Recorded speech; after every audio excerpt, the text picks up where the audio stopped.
We're so delighted that you all could join us today. This Every Hour Counts measurement framework has been a labor of love for the past 2 years, and we're so excited to finally share it with you, hear your thoughts and questions.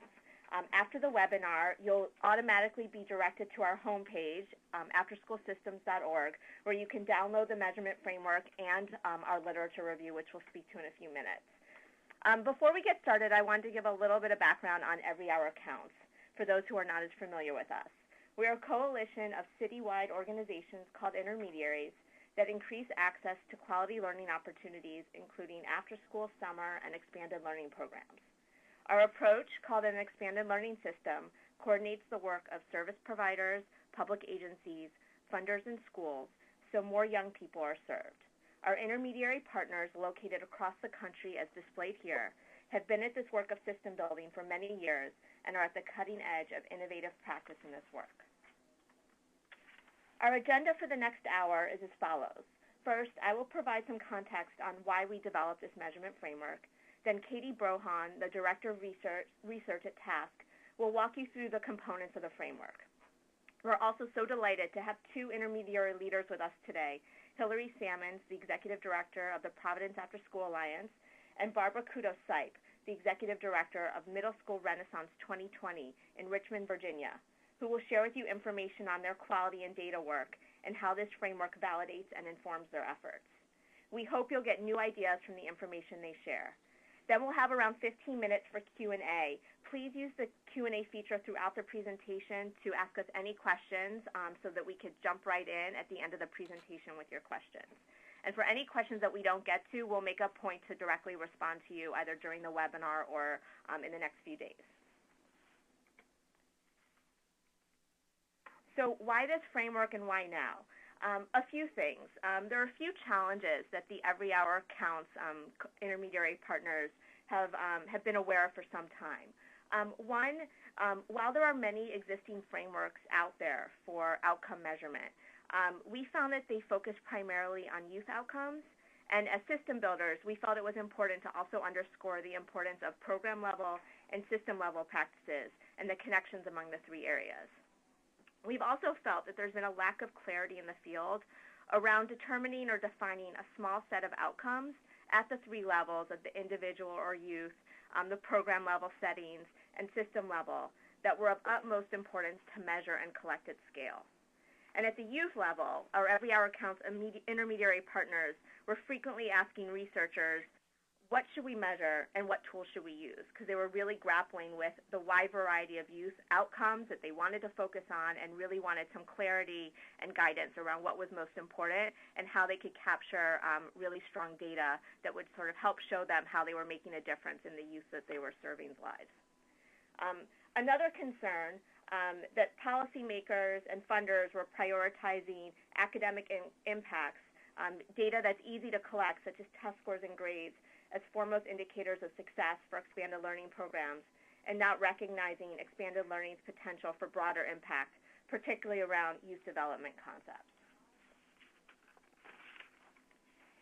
In 2008, we designed a measurement framework that defined a small set of outcomes that we hope to achieve by building an expanded learning system. I'm going to go back one slide. Recently, with support from the Wallace Foundation and our research partners, the American Institutes for Research, or AIR, we undertook an update to the measurement framework to reflect 3 major developments in the expanded learning field.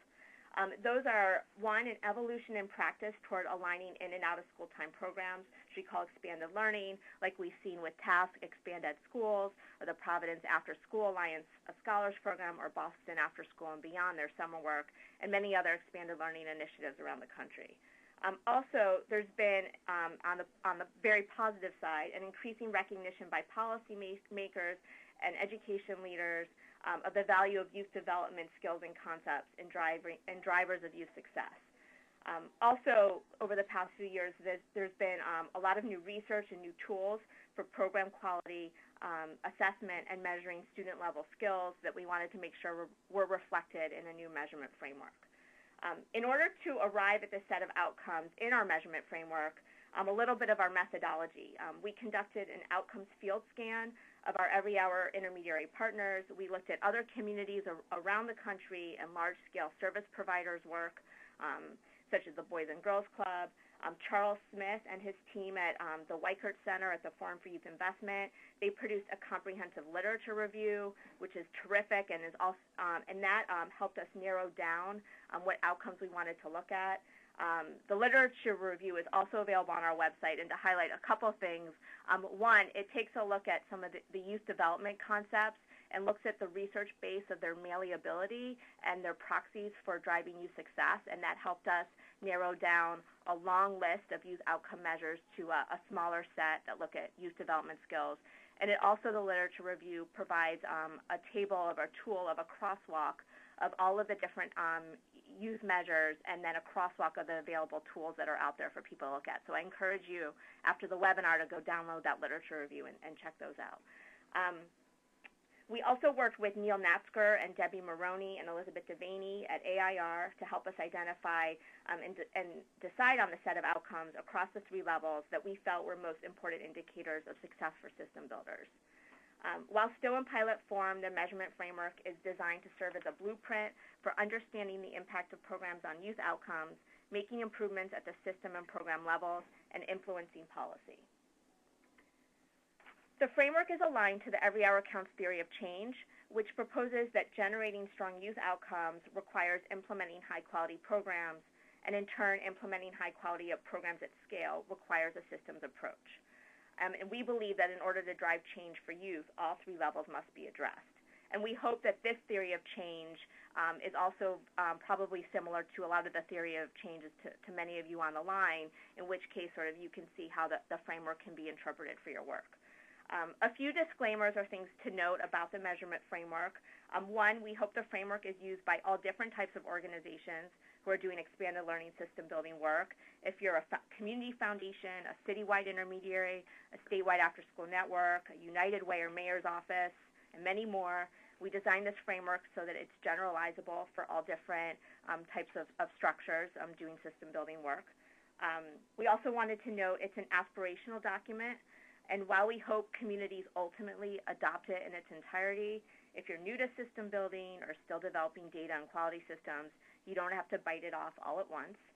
You can take it in stages. For example, we encourage communities to focus on the system outcomes and program outcomes before seriously measuring youth outcomes to ensure your quality is up to par across the board. A community could also feel free to use this as a base for measurement and add outcomes as you see fit to meet your local priorities and interests. It's also a work in progress. We're undertaking, beginning this spring and into the next couple years, a cross-city implementation pilot to study the implementation of this measurement framework in a few cities and plan to refine this tool based on what we learn, and we'll definitely share findings with the field and all of you as they come along. So now I'm going to turn things over to Katie Brohan. She's the Director of Research for TASC, where she oversees all evaluation activities at TASC, which is Every Hour Counts home. And she's been an important thought partner on this project and will now walk us through the measurement framework. Great. Thanks, Jessica. So you just saw on the slide previously the Every Hour Counts theory of change. And the slide you're seeing here gives an overview of the outcomes in the new framework that align to that theory of change. Now, the indicators in the framework are grouped and subgrouped within the system, program, and youth levels. So at the system level, we consider outcomes related to access to programs, systems infrastructure, such as the existence of a coordinating entity and use of a data system, and supports for continuous improvement. At the program level, indicators are grouped into management practices and program quality practices, such as positive emotional climate and supportive emotional relationships. Youth-level outcomes are grouped under engagement, development of positive skills and beliefs, and education-related outcomes. So in the next few slides, I'm going to go a little bit deeper into the program-level and youth-level outcomes and their connection to other levels, just so you have a sense of how the framework is laid out. But I'll only be showing a sample of 3, and I really encourage you to go to the website and check it out in its entirety.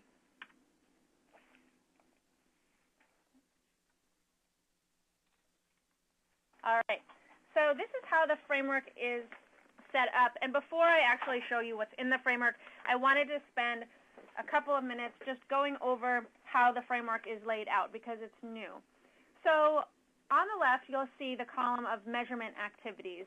Now, in this updated framework, we added more detail to help communities understand how these outcomes can be measured, how often is reasonable to measure them, and the level of burden associated with measuring things. The next column, data use, explains how one could actually use the data, should they choose to collect it, so that they can make programmatic decisions using the results and or share the results with others who might be interested, such as funders, stakeholders, policymakers, what have you. Then, second, on the fourth column, rather, is the connections to other levels. And this section is where we highlight that these metrics don't exist in a bubble, but rather they're related to the other levels in this tri-level framework. And then lastly, on the far right, the research base, this section highlights studies in the peer-reviewed literature that support the importance of collecting data on each of these different outcomes. So let's walk through an example. So the first is a program-level indicator, which is processes to support the orientation, training, and development of staff. Now, how do we propose going about doing this? Well, here you'll see activities, frequency, and burden. So the framework proposes that this be measured via a data review of staff participation in professional development opportunities and or via a staff survey. In terms of frequency, the recommendation is you do this annually, at least for the first 3 years, and then after that you can do it on a less frequent basis. And then at the bottom you see burden. Burden here is listed as medium, but I wanted to spend a moment talking about what burden means here. So there's not a hard and fast rule as to what constitutes high, medium, and low burden. The ratings are all relative to one another. They're really there to help those who are deciding which indicators to focus on, if they can't focus on them all, to make a decision as to what's best for them given their level of comfort using the data and their capacity to collect and analyze data. And we realize city to city there's going to be a wide degree of variation. So if you're deciding between two measures and one is high burden and one is medium burden, you may make the choice to go with the medium rated measure if you don't have the time or the resources to implement the high burden measure. So in the next column for this indicator, you see data use goals. Okay, so we've already told you that we feel the best way to measure this is with a data review of staff participation in PD or staff survey. What can you do with that once you have the data? So in this case, the way in which you can use that data would be to understand whether your staff have the necessary tools and supports to deliver high-quality programs, as well as other things such as advocating for outside resources to strengthen professional development and to collaborate with other local programs to share resources. All right, then if we go to the connections column, the fourth column, we're going to see how this connects to other levels. So this is a program level outcome, but we can connect it to the youth level outcome in that youth participation and engagement may be related to the level of training your staff have and their ability to offer high-quality programming. And then lastly, the research base in the rightmost column, you're going to see citations from the peer-reviewed literature. And our hope is that this column will be especially useful as systems perhaps apply to receive funding or try to convince stakeholders of the importance of measuring certain outcomes and to show that person or people that this is grounded in a solid evidence base. So in this case, we can see from the literature that they've documented that a skilled and stable workforce plays a significant role in quality, continuity, and youth experiences. Okay, just to make sure everyone really gets familiar with this layout, I'm going to walk through one more program level example and then move on to a youth level.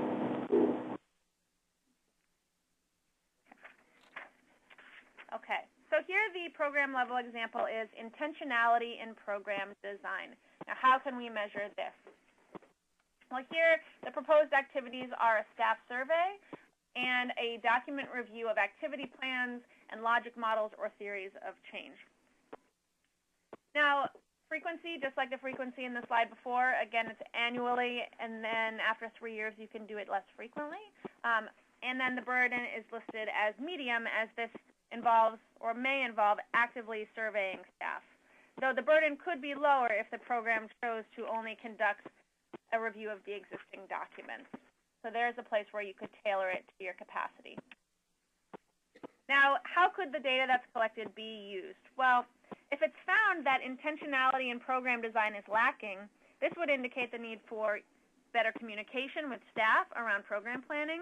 Perhaps it could mean conveying program goals and strategies to program partners or sharing program goals with other stakeholders.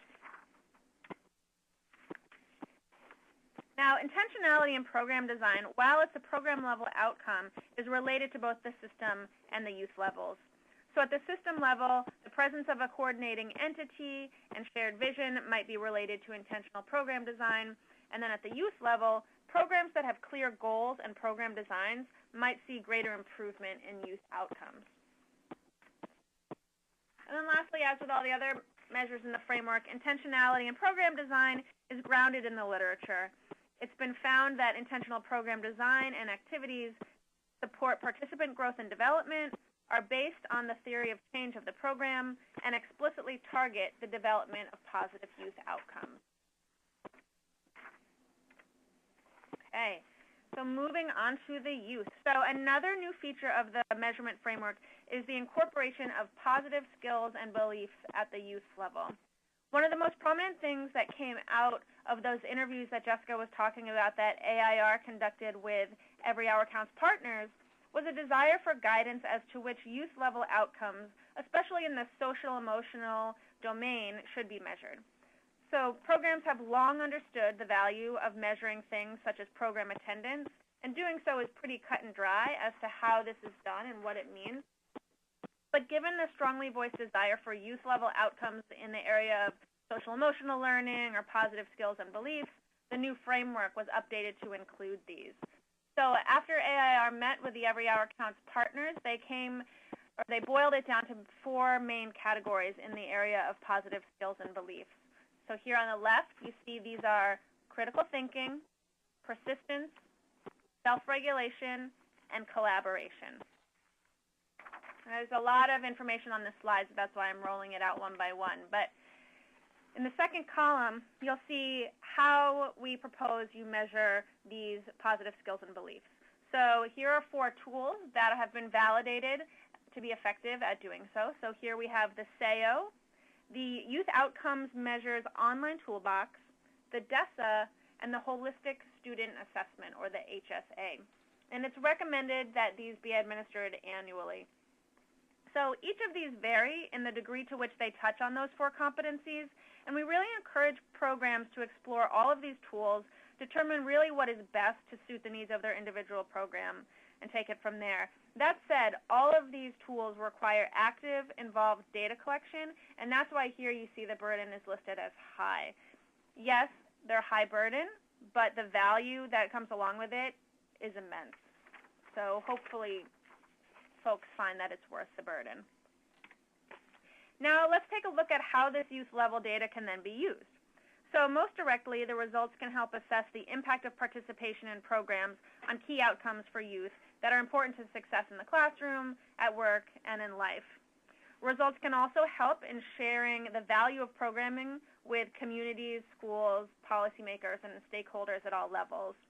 And then on a broader scale, we really hope to include these social, emotional, or positive skill and belief measures into the framework, and ultimately having everyone in the field across many districts collect them more systematically so that we as a field can highlight the value of these quote-unquote non-academic outcomes and show the ways in which the OST field can really support these outcomes.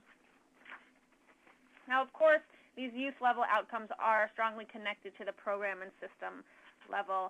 At the program level, youth might be more likely to demonstrate improvements in positive skills and beliefs in programs that have intentional program design and high-quality staff practices.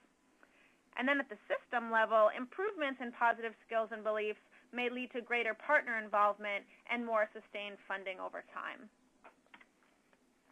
And then lastly, the research base.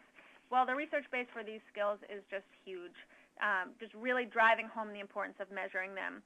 However, the framework specifically outlines the most key, important research studies that support the importance of fostering these skills in our youth. And you see here work from really prominent researchers such as Angela Duckworth, Deborah Vandell, among others. So hopefully you can use this column when you're trying to drive home the importance to stakeholders that these 4 areas really can have a strong impact on overall outcomes for our youth. Thank you so much, Katie. I'd now like to introduce Hillary Sammons, the leader of the Providence After School Alliance and founding member of Every Hour Counts, and one of the catalysts for the development of this measurement framework. Hillary is going to provide a background on the Providence After School Alliance, also known as PASA, tell you about their theory of change and quality improvement cycle, approach to evaluation, and provide her thoughts on the measurement framework. So thank you, Hillary, for joining us today. Thanks, Jessica, and hello, everybody. Everybody who knows me knows it's very hard for me to follow PowerPoint and not throw my body all over the stage and interact with you. So I will try to contain myself as best I can in webinar behavior here. So welcome. Very excited about this framework. As we have grown in the last 10 years, it's our 10th anniversary, have grown from a public-private partnership that was initially funded by the Wallace Foundation and a partnership with the city and over 100 community youth organizations and the school department to serve about 2,000 young people each year out of a school population of 24,000 in Providence, 5,400 middle school youth and 8,000 high school youth. We have developed our strategies with incredible guidance from many of the colleagues who are on this call, from our state alliances, our 21st Century team in the Rhode Island Department of Education, to our colleagues at Every Hour Counts. So almost everything I talk about I've learned from my colleagues and all of you around the country. In our initial stages, we started as a middle school initiative, built this after zone strategy, which is a campus of 100 different providers who have developed programs that we offer up in the middle schools. In the more recent years, we've moved to grow a high school strategy built on an ELO model that was informed by our state, Rhode Island After School Plus Alliance, that is providing high school elective credit for learning beyond the classroom in small sort of mini courses with anywhere from 3 students to upward to 15. And we've mobilized our after-school nonprofit community to integrate with the school department and in a way to try to build this expanded learning design 4 seasons a year and with an intensive summer learning experience that's focused on STEM. Our theory of change when it comes to quality was very much informed by my colleagues around the country and tool users and tool developers. Wallace's initial and always emphasis on quality. Quality programming, if it's done well, it will get you great youth outcomes and results. And we knew philosophically from day one that the school's work was about concentrating on math and reading. We were hopefully going to indirectly impact school success through increased school attendance and better behavior, and hopefully long-term outcomes in terms of graduation rates and increasing academic results. But really our sweet spot was, as an after-school field, going to be in the youth development arena.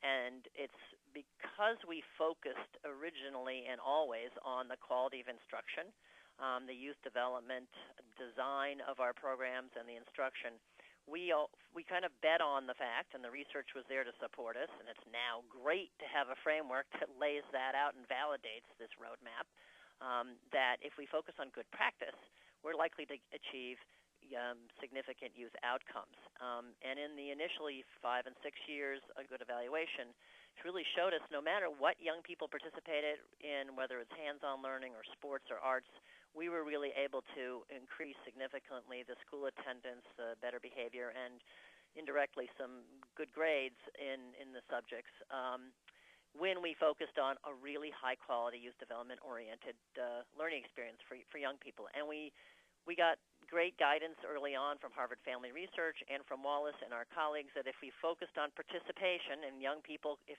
middle school comes, and not all urban middle school youth come, they shop with their feet, so if you aren't good, they aren't going to come, that if you focus in the initial stages, as Jessica talked about, picking the sweet spot and what you have the capacity to deliver, in the initial stages, we focused intensely on the quality programming and use the program quality assessment tool that the Weichert Center had developed and that was recommended by our RIDE and Rhode Island After School Plus partners, that we focus on that practice, we're going to probably have impact on coming to school and behavior. That took us a few years, and I think what Jessica talked about earlier on, it's really important that you have the capacity to deliver the right elements and figure out what are the likely triggers for longer-term outcomes. So thank goodness we were given the right direction, and how wonderful to have a framework that validates it's a good place to focus is the quality programming and looking at retention, and more is better. If young people come 30, 60, 90 days, multiple seasons, multiple years, we are starting to see that we're actually having quite a significant impact on graduation rates and on-time grade promotion. Those are our longer-term outcomes. The beauty of this framework is that as it has been researched and developed, we've also been developing our quality improvement strategy and our look at outcomes and tools that we use. And we are finding now that we can actually have the capacity to use more youth outcome tools that focus on these social emotional competencies and life skills, which I will show you later, we call now our graduate profile. If you go to the next slide, the thing that Katie was talking about is how important it is that as the system you scaffold your program practitioners to deliver these youth outcomes. And our quality improvement cycle is really a partnership that we've had with both RIASPA and RIDE, and the state invested, the 21st Century Office originally invested in our collaboration with the State Alliance around investing in the program quality cycle and work, that if we actually use a quality rubric, look at practice, align our, take those outcomes, and then look at what is it that our training is about, our youth development training at the state level with conferences, and then at a weekly, monthly level with staff trainings across the whole city and open to the state. And we give our practitioners real-time feedback. That's the beauty of so many of these tools, that it gives you much more immediate feedback to start to here's some changes that you can work on now, and here are some things you can work on in the future. And then we can build a professional development strands and coaching around those changes. And doing that regular monitoring on an annual, ideally on an annual basis, gives you feedback to design more intentional programming and to then start honing in on more specific outcomes.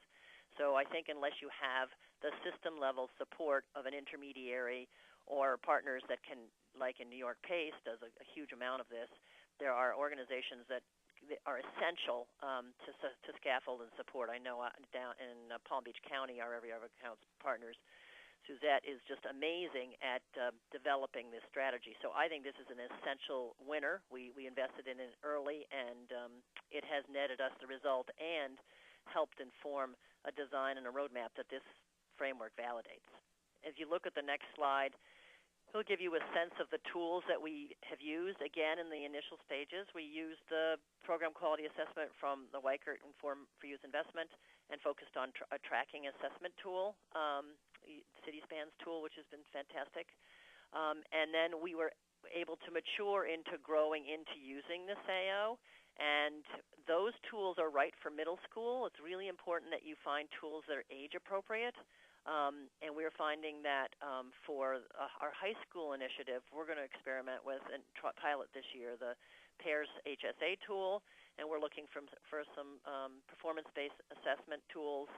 And for our particular STEM program, we're going to be piloting the DOS tool, again developed by PAIR, because I think we want to look at some of the practices in our summer program. So we've been able to pick the menu of programs that were starting to be identified by this framework. We were in a fortunate position to be involved in the planning around this and could really hear from our colleagues because we're in these good conversations in every other account that these are things that are working well for others.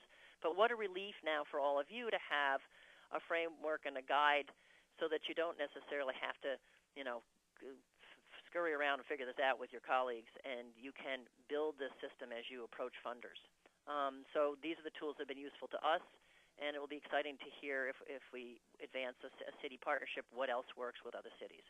If you go to the final, I think one of the most important, exciting things about having a framework is it helps us As a city, as a state, our state is looking, RIASPA is looking into designing a statewide recommendation of a framework, I hope building off of this, that we can actually have very good, valid conversations and be at the table as our education partners really look to a broader set of menus, and our workforce partners look for a broader set of menus, and start to help see the connections that I think previously, Jessica, I used to drive her crazy. People just don't get these youth development outcomes. How do we get to the table and be taken seriously that this is what young people need to equip them to be ready for work, for college, and for life? And the crosswalk now that this framework allows for us to see at the social-emotional, the work readiness, and the life power skills, as they call them up in Boston, we call here in Rhode Island the essential skills. They are things that we can measure, and how exciting to be able to say that. Our education partners and our superintendent, when we meet with them now, we are saying, we know you need broader measures going forward. We, on our field, can measure them. Here's a rubric that shows you all the great tools that are there that are well-researched, and we can actually do this, and this has led for us to be taken much more seriously and become serious partners with the career technical education team in the district, and the district as it looks to design new Carnegie-funded high schools. So how wonderful to be able to say, and to the workforce community, these are skills that our field and our colleagues can measure that are well-researched. And we in Providence and working with Boston and every our accounts are hoping to develop a set of badges that go with these life skills that we know that our youth aspire to gain through their experiences in their pathways from middle school to high school. So finally, in the final slides, we can get to Barbara's story in Richmond, really shows you, how to get a hold of us and where to go to find some of these great tools, which we in Boston and Providence are now linking to our CitySpan tool so that we can potentially badge them. So that's what we're working on as a two-city partnership with every accounts, and are excited to see if maybe we can streamline this incredible framework to empower us all to be at the table with both funders and our community leaders who are trying to change kids' lives. Great. Thank you so much, Hillary. And for those, that was just a very quick snapshot of the work that PASA does. For those who want to learn more, I would encourage you to go to their website, mypasa.org, or email me afterwards. There's a couple reports that were written by Public-Private Ventures that looked at their quality work and connections to youth outcomes, and there's other resources that we could share with you about Providence After School Alliance's work. And just thank you so much, Hillary, for that great overview and how you use the framework. So now I'm very excited to introduce you all to Barbara Kuto-Sipe. Barbara is the Executive Director of Middle School Renaissance 2020, also known as MSR 2020, which is a collaborative community initiative dedicated to ensuring Richmond Public Schools middle school students engage in meaningful out-of-school time programs. She has a long history in the Richmond community directing large-scale collective initiatives, many with United Way of Greater Richmond and also United Way Worldwide.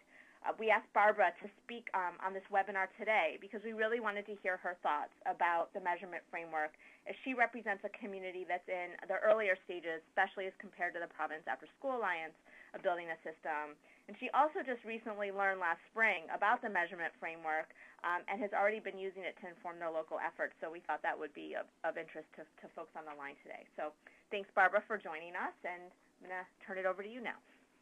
Thanks, Jessica. And Hillary, thank you, as always, for sharing your amazing experience and wisdom and continuing to push this movement forward.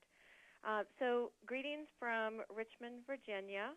We are excited for the fall season and to be passing from the heat of the summer. We are a new organization, Middle School Renaissance 2020. We're about a year old now, but our mission and our work isn't really so new. The work of out-of-school time system building in Richmond really started about 10 years ago or so with the work to bring agreement on what an out-of-school time system is, what it means, to start working on what is it that our kids need and our providers need in order to better serve our students across our region.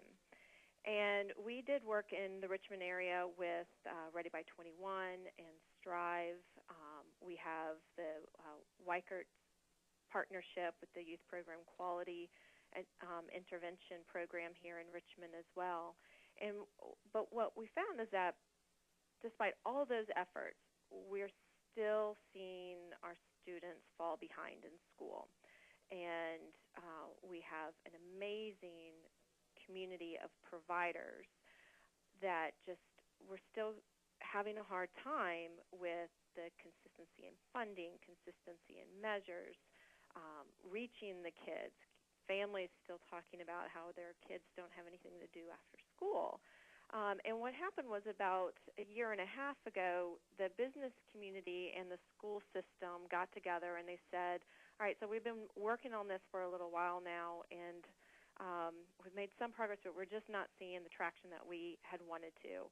What do we need to be doing? And so that really began the work of a new model of working together in Richmond, and that was by bringing together our funding community, both corporate as well as foundations, the school system, and the not-for-profit direct service providers to address this issue of out-of-school time and focus in on middle schools, recognizing that that is, for many of our kids, the last stop on the train to keep them in the pipeline towards high school graduation. And what they found is that, okay, in Richmond we are program rich. We have amazing organizations and programs doing good work, but we were coordination and system poor. And that what we needed, having looked across the country and looking at cities like Providence and Nashville and so many others, that there are amazing models of coordination and that we can do that here in Richmond. So this picture here shows you as what our vision is that we bring the youth back into the center of our system, and that as an intermediary, Middle School Renaissance 2020 provides that coordination support to align the efforts of our schools and our funding community and our business leaders and government and our program providers, and that we bring quality standards and we help to scale up the quality improvement system for Richmond providers, and that by working together we can expand the reach of programs by working on transportation coordination and building out a shared measurement system and data, and as well as bringing together the grass tops of our region to have accountability for the work that's going on in the middle school space and partnering with our school system. And so if we go to the next slide, what we've focused on for this first year of our existence has really been to design what would that model system look like if we were to take it to a school as that site. What would it look like? How do we bring together our providers? How do we bring together the schools and work more in sync with one another? And so our pilot, which we are testing, we've just started registration, and October 6th will be our first day of programming, so I hope everybody will send good vibes for smooth programming day on October 6th. But what our model is to again, closely modeling after some of our sister cities, is to bring quality programs that have applied to be a part of this. They'll receive funding. Students will register for the session. They choose the programs they're going to participate in. There's a site coordination organization. MSR 2020 is not a youth organization. We have amazing youth organizations in our community that do this and do this well. So we are actually partnering with those organizations to do what they do, to serve the kids, to be the glue, to provide the supervision, to provide those content-rich experiences for our kids. And we're also partnering with communities and schools. We have a very strong communities and schools here in Richmond, and that is actually in all of our middle schools. So they have added an out-of-school time coordinator that will work with our site coordinating agency, which in our pilot school is Higher Achievement for site coordination. So they are partnered. They are tied at the hip in this out-of-school space to do individual needs assessments for the kids and connect the kids to additional human services and service supports that the families and the students may need. Communities and Schools is also going to do a resiliency curriculum with our kids to help them with building goal setting and the grit of their development.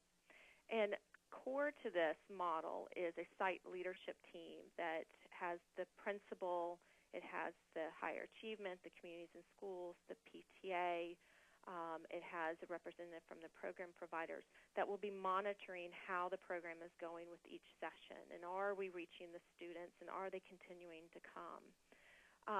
Backing all of that up is the system, and that's the funding that MSR 2020 provides, the professional development that we partner with other organizations that do that well to provide to all of our program providers. We've defined standards of quality, and we're in the process of defining that measurement system, and that's really where the impact framework has been so very helpful to our efforts. If we go to the next slide, we'll talk a little bit more about that. So don't be scared by this. This is very much a draft.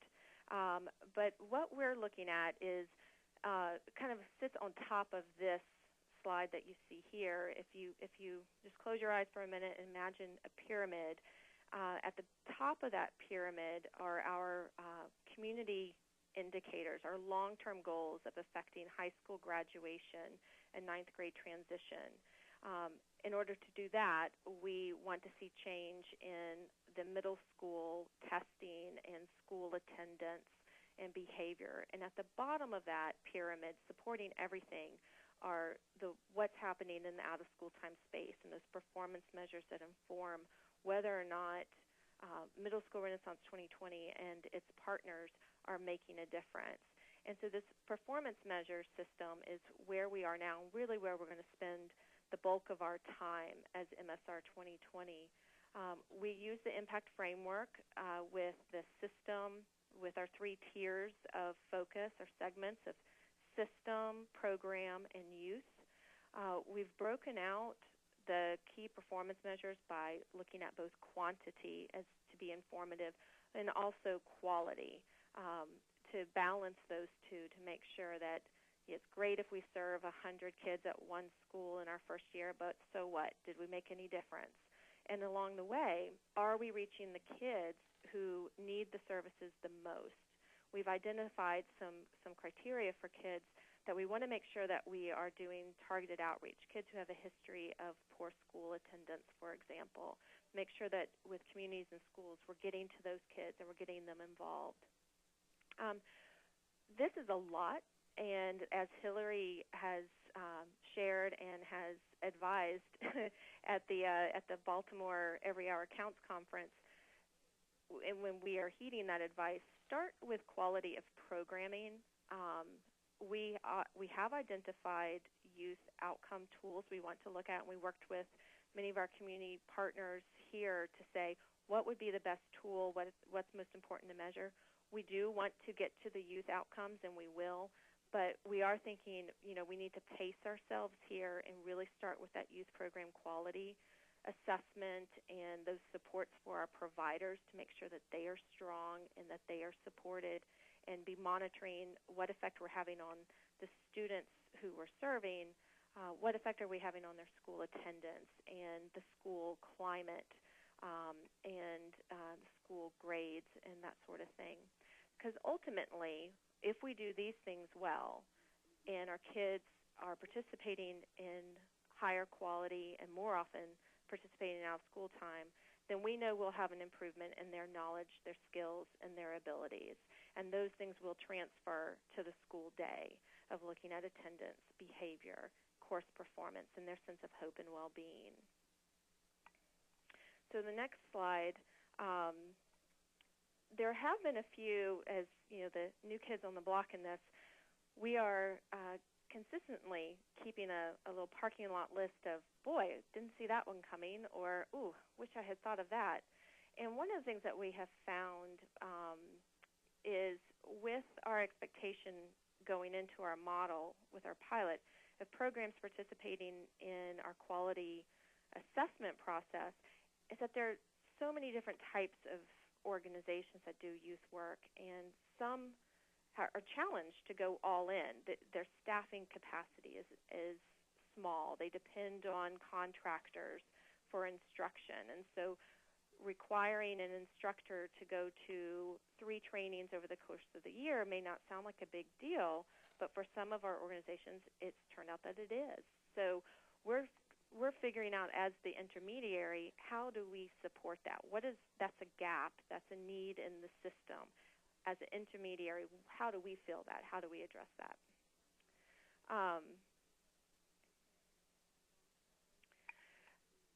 We have our KSAs, or the knowledge, skills, and abilities. We are, as I mentioned, looking at how we assess those with our students and when is the right time to do that. Our providers that we are partnering with gave us some great insight into that, and it looks like we may go with the SAYO, as that looks to be the most compatible and easiest to use, and we're just figuring out the timing on that at this point. And then just that monitoring and continuous quality improvement. What are the right templates? How often should we look at particular data points on a weekly, monthly, or by session or by year basis? And so we've definitely been going through many of your that are on the call, many of your websites, and making calls to get templates and examples and hear from your learning. So it's a really great journey, and I think we have a great buzz in our region around this, with having the grass tops and the grassroots coming together to really support our middle school youth, and we're looking forward to this year of learning. And we're really grateful to the Impact Framework, because it helped us to come together quickly and to have a neutral place to start the conversation, and great research to help us and guide us in our framework.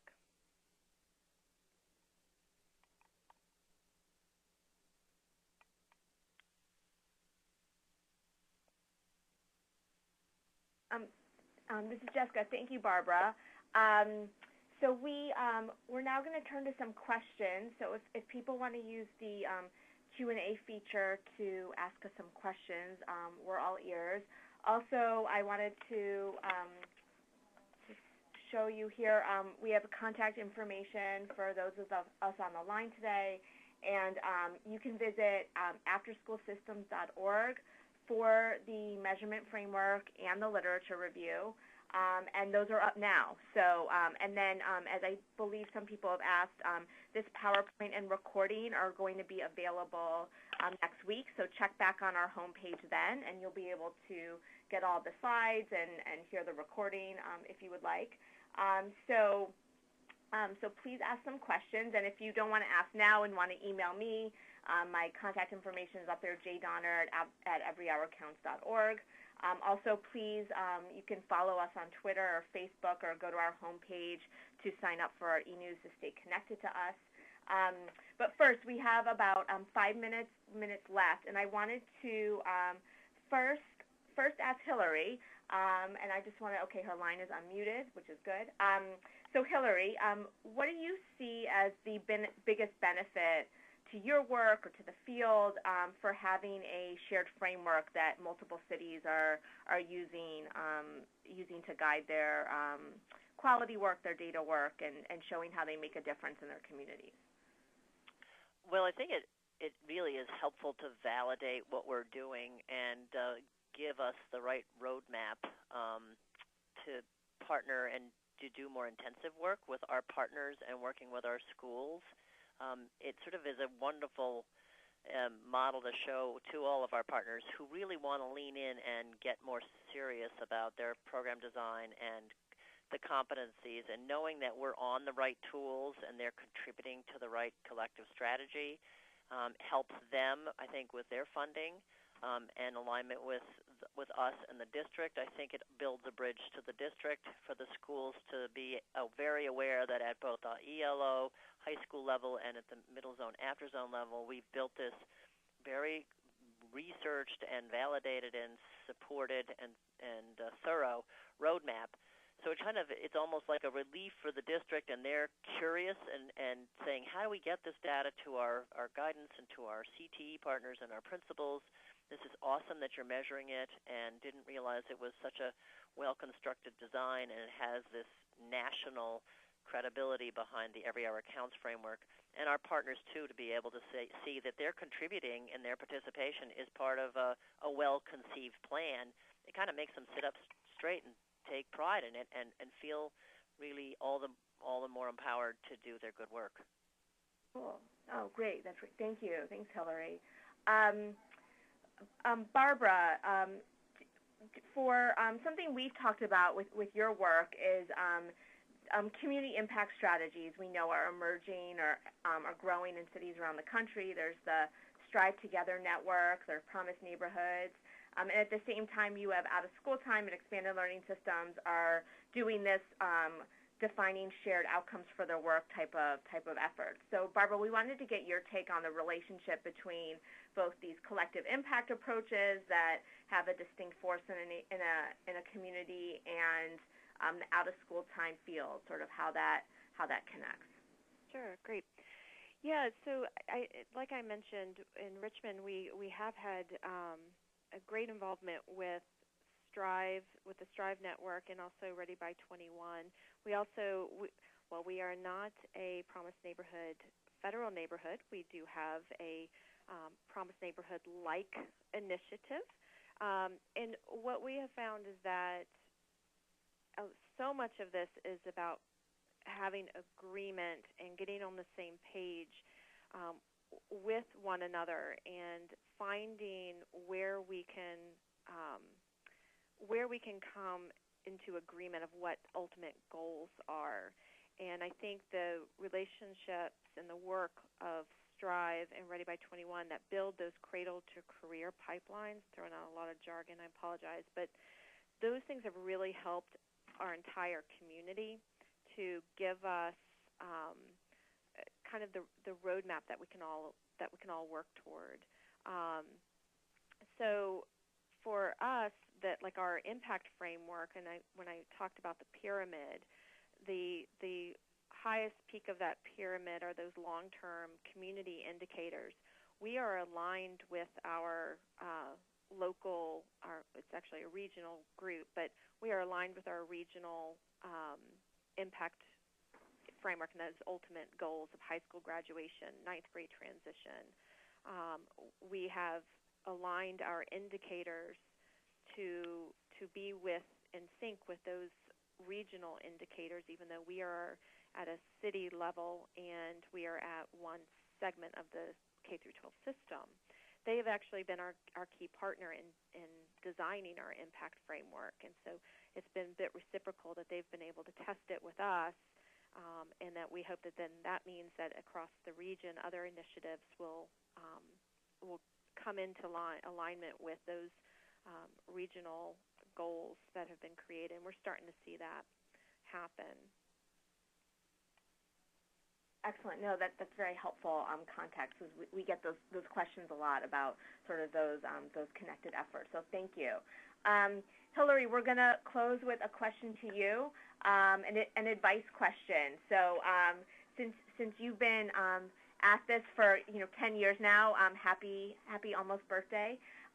So as for a community for a community who wants to adopt this framework or use this framework to validate or inform their efforts, what advice do you have to a community who's now just going to be reading the framework for the first time about sort of how to sort of take this and use it? What suggestions do you have for folks on the line? Well, as I think I gave in my presentation, keep it simple. Pick a few variables that you that are sort of pivotal, and build towards the more complex. I mean, using the SEO up front without a quality improvement strategy would be crazy. And you've just got to also look at what your capacity is in terms of your funding. And I'm sure Barbara's had to give this. Actually, Barbara's probably closer to the advice because she's in the midst of it. But you've got to look at where your capacity is in terms of funding. We were very fortunate to get some funding early on from our partners at the Rhode Island Department of Education, 21st Century, to help scaffold the quality improvement surveys and advisors that go out and observe practice. So we could afford to do that, and it was less of a burden because of that. So I think it's a matter of making sure you sit with your senior players and say, I think oftentimes I'm in communities where the mayors want right away or a superintendent wants you to deliver unrealistic outcomes, and you've got to be able to, as Barbara said, have a pyramid to say, those are longer term, and this is where I think a theory of a change makes sense, but on the more short-term outcomes, we could deliver it and use these tools to look at whether a year or two's practice gets us there. So the danger is with this framework is, you can measure teamwork and problem solving? Wow, that's incredible. Not without a lot of work on your program level. So how do you manage back expectations to say, invest in us for 5 years, then we probably can deliver that. But a 1-year investment is going to not necessarily do that. Participation and improved school attendance in a 1-year, 2-year strategy might be the best way to look at it. So matching resources, capacities, and kind of lowering expectations that grit and persistence aren't going to be something you can do in a half a year or a summer program. Let's get real. Cool. All right. Thank you. Thank you, Hillary. That's a great way to end the webinar. A big thanks to Hillary, Barbara, and Katie for joining us, for Katie giving us a clear walkthrough of the framework, for Hillary and Barbara just for telling us your story quickly and shedding your insights. And just for folks, we look forward to, download the framework and the literature review. We are so appreciative of the Forum for Youth Investment and AIR for all their help in helping us with those documents. And we want to hear your thoughts and further questions, and stay in touch. And thanks again for joining us today. So bye, everybody. Thank you, Jessica, and all the Every Hour Counts cities who have helped with this work, and it's been a 10-year incredible collaboration which you lead so brilliantly and gracefully. Thank you to you and all of our fellow cities and communities who contribute to this. That's right. Thanks, Hillary. Thank you, everyone. Thanks, everyone. Bye-bye.